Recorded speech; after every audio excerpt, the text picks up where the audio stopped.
എല്ലാ ദിവസവും എന്റെ ഖബറിലേക്ക്, അല്ലാഹുവേ ഇതെന്റെ ഖബറിലേക്ക് ഏതെങ്കിലും ഒരു നേരം മഗ്‌രിബിന് ശേഷമോ സുബഹിക്ക് ശേഷമോ നിങ്ങൾക്ക് ചെയ്യാൻ പറ്റുന്ന കാര്യം, ഒരു മല മറിക്കുന്ന ജോലിയില്ല.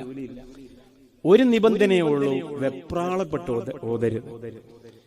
അഊദു ബില്ലാഹി മിനശ് ശൈത്വാനിർ റജീം ബിസ്മില്ലാഹിർ റഹ്മാനിർ റഹീം ഖുൽ ഹുവല്ലാഹു അഹദ് അങ്ങനെ നിർത്തി ഓതണം.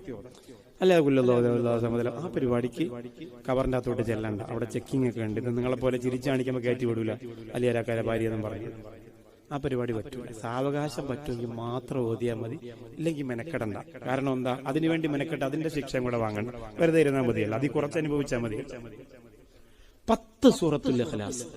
എന്താണ് നിങ്ങൾക്ക് ദുനിയാവിലെ നഷ്ടം? ഒന്നുമില്ല. ഇത് എന്റെ ഖബറിലേക്ക്, അല്ലാഹുവേ എന്റെ ഖബറിലേക്ക് മക്കൾ വന്ന് ദുആ ചെയ്യുമെന്ന് നമുക്ക് പ്രതീക്ഷ മാത്രമുള്ള, ഉറപ്പില്ലാത്ത നമ്മുടെ ഖബറിലേക്ക്